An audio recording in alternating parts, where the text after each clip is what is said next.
मेरे YouTube channel में आपका बहुत बहुत स्वागत है। पिछली वीडियो में हमने देखा था कि हम शरीर के अंदर क्या चेंजेस लेके आए जिससे हमारा एंड्योरेंस और स्टेमिना बढ़े। ठीक है, तो उसमें हमने 3 पॉइंट के बारे में डिस्कस किया था। तो आज हम देखेंगे कि वो शरीर के अंदर हम चेंजेस कैसे लेके आ सकते हैं, यानी कि हम क्या वर्कआउट करें कि वो शरीर के अंदर 3 चेंजेस आएँ। तो सबसे पहली जो हमने चीज़ देखी थी कि हमें दिल से मसल तक ज़्यादा ऑक्सीजन लेके जानी है। तो इसके लिए बहुत सिंपल है, हमें लंबी और ईज़ी रनिंग करनी पड़ेगी। मतलब जो हम ईज़ी रन और लॉन्ग रन बोलते हैं, उससे ये इम्प्रूवमेंट होगा। तो उससे क्या होता है, जो हमारी दिल की मसल है ना, वो स्ट्रॉन्ग होती है, तो वो एक बार में ज़्यादा खून को ले पाती है और ज़्यादा खून को मसल तक पहुँचा पाती है। अगर ज़्यादा खून जाएगा, तो ज़्यादा ऑक्सीजन जाएगी।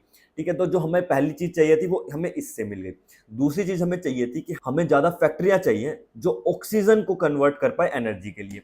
तो इसमें सबसे पहले समझने के लिए ना, हमें एक बात को समझना इंपॉर्टेंट है। तो हमारे शरीर में ना जिस चीज़ की कमी होगी ना, शरीर उसी चीज़ को बढ़ाने की कोशिश करेगा। तो हमें क्या बताना पड़ेगा, हमें शरीर को ये यकीन दिलाना है कि हमारे पास फैक्ट्रियों की कमी है। तो हमें ऐसी ट्रेनिंग करनी पड़ेगी जिसमें फैक्ट्रियाँ सारी फुल हों और उसके बाद भी हमें ऑक्सीजन की नीड हो। यानी कि हमें हाई इंटेंसिटी पे वर्कआउट करना है और लंबे समय तक करना है। हम हाई इंटेंसिटी पे ऑक्सीजन की फैक्ट्रियाँ सारी फुल हैं और लंबे समय तक क्यों करना है? क्योंकि शरीर को लगे कि हाँ, अभी भी हमें ऑक्सीजन की नीड है।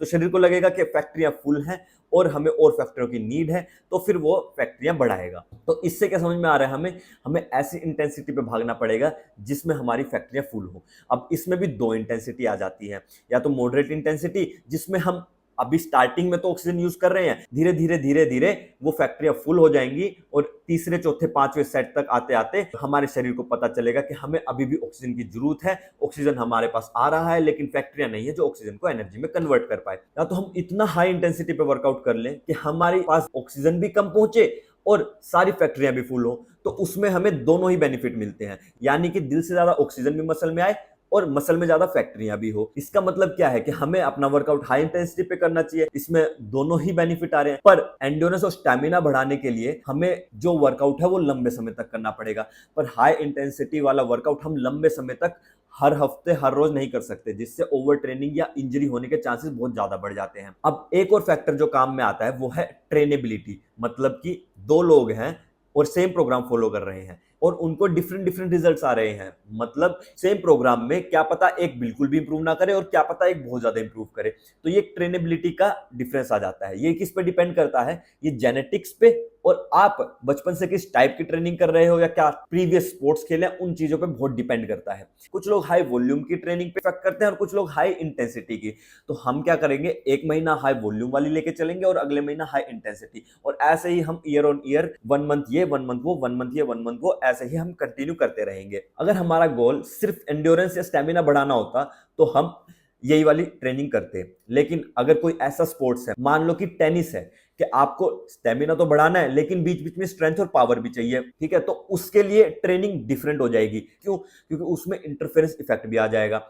हर स्पोर्ट्स के लिए क्या कंडीशनिंग रहेगी, जब हम हर स्पोर्ट्स के बारे में डिस्कस करेंगे तब हम हर वीडियो में बताएंगे। अभी के लिए ना मैं प्योर एंड्योरेंस वाला स्पोर्ट लेके चल रहा हूं, या तो 5 kilometre run, 10 kilometre run, half marathon, लंबी साइकिलिंग, जो भी। या फिर आप सिर्फ और सिर्फ अपना एंड्योरेंस और स्टेमिना बढ़ाना चाहते हैं, कोई स्पोर्ट्स नहीं खेलते, ठीक है, तो इसमें मैं अपने हिसाब से एक सैंपल प्रोग्राम बनाऊंगा। आप वही सारी चीजों को यूज करते हुए अपने हिसाब से वो सैंपल प्रोग्राम बना सकते हैं। अब सबसे पहले ना हमें पता क्या होना चाहिए, फ्रीक्वेंसी के हम हफ्ते में कितनी बार ट्रेन करें, इंटेंसिटी किस इंटेंसिटी पे कितना ट्रेन करें। वॉल्यूम को हम 2 तरीके से बता सकते हैं, या तो हम डिस्टेंस से बता सकते हैं कि कितना किलोमीटर भाग रहे हैं, या फिर ड्यूरेशन से कि कितनी देर तक भाग रहे हैं। तो इस एग्जांपल में ना मैं वॉल्यूम को डिस्टेंस से लेके चलूंगा। इसके बाद प्रोग्रेशन को ना हमें वॉल्यूम से देना है, तभी हमें वो नेसेसरी एडेप्टेशन मिलेंगी। अब कितना देना है, हफ्ते में 10% देना है, तो मैं डिस्टेंस लेके चल रहा हूं, तो हर हफ्ते हम 10% से डिस्टेंस को बढ़ाएंगे।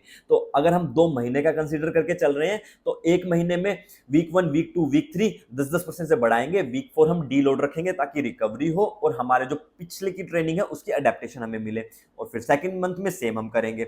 मतलब मैं अपना एग्जांपल से लेके चलता हूं, मैं अभी हफ्ते में 30 किलोमीटर भाग रहा हूं, हफ्ते में 5 दिन भाग रहा हूं, तो फ्रीक्वेंसी को 5 दिन ही रखते हैं। अभी इंटेंसिटी, किस इंटेंसिटी पे कितनी वॉल्यूम करनी है, इसके लिए बहुत रिसर्च हो चुकी है। 2 टाइप की ट्रेनिंग काम में आती है, या तो पोलराइज ट्रेनिंग जो कि ये है, या फिर थ्रेशोल्ड ट्रेनिंग जो कि ये है। तो हम क्या करेंगे, हम 1 मंथ पोलराइज फॉलो करेंगे और 1 मंथ थ्रेशोल्ड फॉलो करेंगे। अब आप अगर एंड्योरेंस स्पोर्ट्स खेलते हो तो जितना आप कंपटीशन के पास आते रहोगे उतना आप थ्रेशोल्ड करते रहो, और जितना आप कंपटीशन से दूर हो उतना आप पोलराइज करते रहो। तो मैं ना 1 महीने का सैंपल प्रोग्राम बना के दिखाता हूँ। तो इसमें ना हम सिर्फ 5 दिन वर्कआउट करेंगे। वीक 1 में हम स्टार्ट किससे किया, लॉन्ग रन से किया। फिर ट्यूसडे को हम हाई इंटेंसिटी वाली करी, वेडनेसडे को हमने रेस्ट लिया, थर्सडे को फिर हमने लॉन्ग रन किया। अब इसका क्या बेनिफिट हुआ, हाई इंटेंसिटी के बाद मिनिमम 2 दिन का रेस्ट चाहिए दोबारा हाई इंटेंसिटी करने के लिए। तो हमें वेडनेसडे का रेस्ट मिल गया, थर्सडे को लॉन्ग रन किया तो उसका रेस्ट मिल गया। फ्राइडे को फिर से हमने हाई इंटेंसिटी किया और सैटरडे को हमने लॉन्ग रन से खत्म किया। ठीक है, तो अभी हम जो है यही प्रोग्राम को फॉलो करेंगे चारों के 4 वीक के लिए। अब हमें ये समझ में आ गया, अब हमें क्या देखना है कि कितनी वॉल्यूम करनी है और कितनी इंटेंसिटी करनी है। तो हमने पहले ही देख लिया, जो लॉन्ग रन है वो हमें इजी इंटेंसिटी पे करना है, और जो हमारी हाई इंटेंसिटी है वो तो हमें हाई इंटेंसिटी पे करना ही है। तो उसके लिए हमें इंटेंसिटी कैसे पता लगेगी, तो वैसे स्पोर्ट्स साइंटिस्ट मशीन्स यूज करते हैं लैक्टेट थ्रेशोल्ड की। तो VT1 से जो नीचे होता है वो लो इंटेंसिटी होता है, VT2 से जो ऊपर होता है वो हाई इंटेंसिटी होता है, और VT1 और VT2 वाला एक रेंज होता है जो मॉडरेट इंटेंसिटी होता है। लेकिन अगर आपके पास वो मशीन नहीं है तो मैं एक सिंपल सा तरीका बता दूं, अगर आप भाग रहे हैं और उसमें आप कंफर्टेबली बात कर पा रहे हैं तो इसका मतलब आप इजी इंटेंसिटी पे भाग रहे हैं। अगर आप भाग रहे हैं और आप को बात करने में मुश्किल हो रही है, यानी कि मैं अगर ABCD का एग्जांपल लेके चलूं तो आप ऐसे बोल रहे हैं ABCDEFGH, तो मतलब आप 4 या 5 अक्षर बोल पा रहे हैं पर आपको सांस चढ़ रहा है, तो ये मॉडरेट इंटेंसिटी हो जाएगा, जिसमें हम नेक्स्ट मंथ में थ्रेशोल्ड ट्रेनिंग के अंदर करेंगे। और तीसरा वाला जो है हाई इंटेंसिटी, वो होता है कि आप बात ही ना कर पाओ। एग्जाम्पल के तौर पर ABC, मतलब हर एक वर्ड के बोलने के बाद आपको सांस चढ़ रहा है, या तो आप ये भी इतना भी नहीं बोल पा रहे हो। अब मैं जैसे कि 5 दिन के लिए भाग रहा हूं और 30 किलोमीटर हफ्ते में भाग रहा हूं, तो मैं वीक 1 में कितना भागूंगा, वीक 1 में मैं भागूंगा 30 किलोमीटर, उसके बाद मैं भागूंगा 33 किलोमीटर, उसके बाद मैं भागूंगा 36 किलोमीटर, और फिर दोबारा डीलोड आएगा, भागूंगा 30 किलोमीटर। नेक्स्ट मंथ में मैं 30 से स्टार्ट ना करते हुए मैं 36 से स्टार्ट करूंगा, उसके बाद मैं भागूंगा 39 किलोमीटर, उसके बाद मैं भागूंगा 42 किलोमीटर। फिर चौथा हफ्ता आ जाएगा डीलोड, जिसमें मैं भागूंगा 36 किलोमीटर। अब हम किस इंटेंसिटी पे कितना भागे, तो मैं सिर्फ इस वीक का लेके चलूं तो हमारे पास 30 किलोमीटर है, जिसमें से हम 80% जो डिस्टेंस है वो हम लॉन्ग रन में कवर करेंगे और सिर्फ 20% हाई इंटेंसिटी पे कवर करेंगे। 24 किलोमीटर हम कवर कर रहे हैं किसमें, लॉन्ग और इजी रन में, और 6 किलोमीटर हम कवर कर रहे हैं हाई इंटेंसिटी में। तो ये हफ्ते में 2 दिन कर रहे हैं, तो ये इसको भी हम 3 किलोमीटर और 3 किलोमीटर में डिवाइड कर लेंगे, और इसको हम 3 हफ्ते में 3 कर रहे हैं तो इसको भी हम 8 किलोमीटर में डिवाइड कर लेंगे।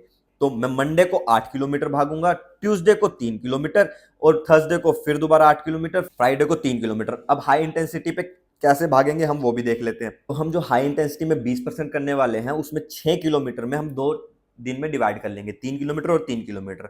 तो उसको हम कैसे करेंगे, तो 300 मीटर के हमें मारने 5, ये हो गया एक सेट, और ऐसे ही हम 2 सेट करेंगे तो हमारे हो गए 3 किलोमीटर। जितना टाइम हमें 300 मीटर मारने में लगा, फॉर एग्जांपल 45 सेकंड्स, उतना ही टाइम हम रेस्ट करेंगे, तो 45 सेकंड्स का ही रेस्ट हो जाएगा। ये 1 महीने का सैंपल प्रोग्राम बन गया। अब आप अपने अकॉर्डिंग 1 महीने का सैंपल प्रोग्राम बना के मुझे कमेंट सेक्शन में बताएं। इस वीडियो में आपको क्या समझ में नहीं आया मुझे कमेंट सेक्शन में पूछें। इस वीडियो के लिए इतना ही, मिलते हैं अगली वीडियो में।